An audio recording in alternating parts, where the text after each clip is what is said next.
रात के तीसरे पहर, जब पूरा गांव गहरी नींद में था, पुराने शिव मंदिर की घंटियां अचानक बजने लगीं। मंदिर के चारों ओर घना अंधेरा था, लेकिन एक हल्की नीली रोशनी फैली हुई थी। लोगों का कहना था कि यह रोशनी किसी दिए की नहीं, बल्कि एक देवदासी की आत्मा की थी, जो सदियों से इस मंदिर में कैद थी। उसका नाम था रजनी, एक ऐसी लड़की जिसे बचपन में ही इस मंदिर के लिए समर्पित कर दिया था। उसके सपने थे, इच्छाएं थी, लेकिन समाज ने उसे भगवान के नाम पर एक ऐसी प्रथा में धकेल दिया जहां ना उसे प्रेम मिला, ना सम्मान।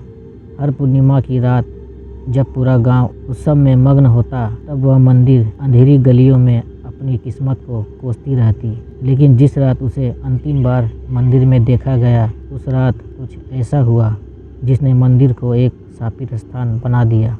वह रात बाकी रातों की तरह ही थी, लेकिन मंदिर के पुजारी के चेहरे पर एक अलग ही डरावनापन था।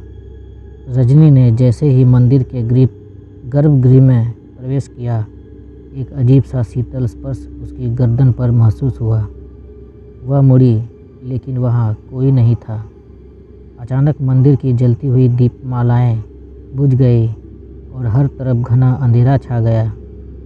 गांव वालों ने मंदिर से चीखने चिल्लाने की आवाज़ें सुनी, लेकिन कोई अंदर जाने की हिम्मत नहीं कर सका।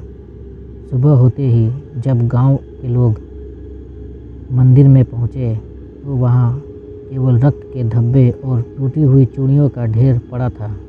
रजनी कहीं नहीं थी, लेकिन उसके बाद से मंदिर के गर्भगृह से हर अमावस्या को किसी औरत के रोने की आवाज़ आती। जो कोई भी इस मंदिर में रात को गया, वह या तो पागल हो गया या फिर कभी लौटकर नहीं आया। सालों बाद जब मंदिर एक ऐतिहासिक धरोहर के रूप में चर्चित हुआ, तब इसे देखने के लिए कई शोधकर्ता और तांत्रिक आए, लेकिन कोई भी उस आत्मा को मुक्त नहीं कर सका। कहते हैं कि रजनी आज भी उसी रूप में मंदिर के किसी कोने में बैठी अपने दर्द को जी रही थी। जो भी उसकी सच्चाई को जानने की कोशिश करता, वह या तो रहस्यमय तरीके से गायब हो जाता या फिर मानसिक संतुलन खो बैठता। एक बार एक महिला पत्रकार अनुराधा इसको जानने मंदिर पहुंची। उसने अपनी रिकॉर्डिंग डिवाइस चलाई और मंदिर में प्रवेश किया। अंदर कदम रखते ही उसे एक ठंडी हवा का झोंका महसूस हुआ और फिर उसे ऐसा लगा कि जैसे किसी ने उसके कंधे पर हाथ रखा हो। उसने जैसे ही पीछे मुड़कर देखा, वहाँ एक धुंधली आकृति खड़ी थी, वही देवदासी जो अब आत्मा बन चुकी थी। अनुराधा की चीखने की आवाज़ पूरे गांव में गूंज गई। जब लोग उसे खोजने पहुंचे, तो वह मंदिर के फर्श पर बेहोश पड़ी थी और उसके हाथ में एक पुरानी चिट्ठी थी, जिस पर लिखा था, मुझे मुक्त करो। पत्रकार ने जब वह चिट्ठी पढ़ी, तो उसे एक और गहरा रहस्य पता चला। मंदिर के नीचे एक तहखाना था, जहां कई और देवदासियों को कैद करके रखा जाता था। उनकी आत्माएं अब भी वहां भटकती रहती है।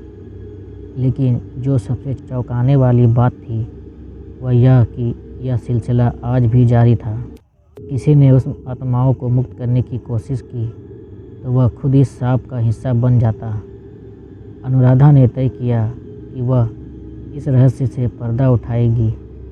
उसने गांव के कुछ बुजुर्गों से बात की, तो उन्होंने बताया कि मंदिर के नीचे एक गुप्त मार्ग है, जहां आज भी कुछ लोगों को आते जाते देखा जाता है।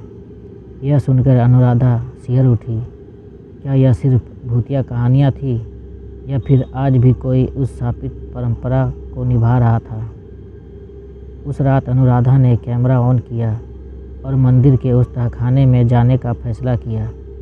जैसे ही उसने मंदिर की सीढ़ियाँ नीचे की ओर उतरनी शुरू की, हवा अचानक भारी हो गई।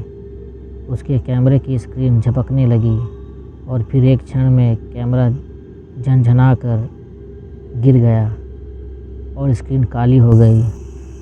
अनुराधा के लापता होने के बाद गांव में खलबली मच गई। कुछ लोग कहने लगे कि उसने मंदिर के तहखाने में जाने की गलती कर दी, जहां अब तक कोई भी जीवित नहीं लौटा। लेकिन एक व्यक्ति, अर्जुन, जो एक मशहूर पैरानॉर्मल इन्वेस्टिगेटर था, इस रहस्य को जानने की जिद में गांव पहुंचा।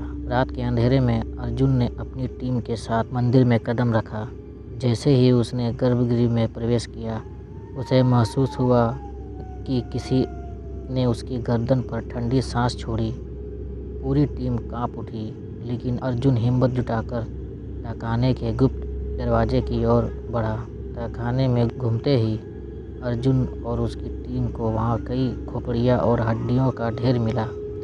घने अंधकार में एक जलता हुआ दीपक अपने आप हवा में झूलने लगा, और तभी दीवारों पर खून से लिखी एक इबारत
ऐसा लग रहा था कि कुछ अधूरा रह गया।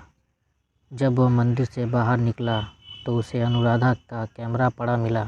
कैमरे को चालू करते ही स्क्रीन पर एक भयानक दृश्य था। अनुराधा अब भी तहखाने में थी, लेकिन उसकी आंखें पूरी तरह काली हो चुकी थी। क्या अर्जुन अनुराधा को बचा पाएगा या मंदिर का सांप अब भी जीवित है?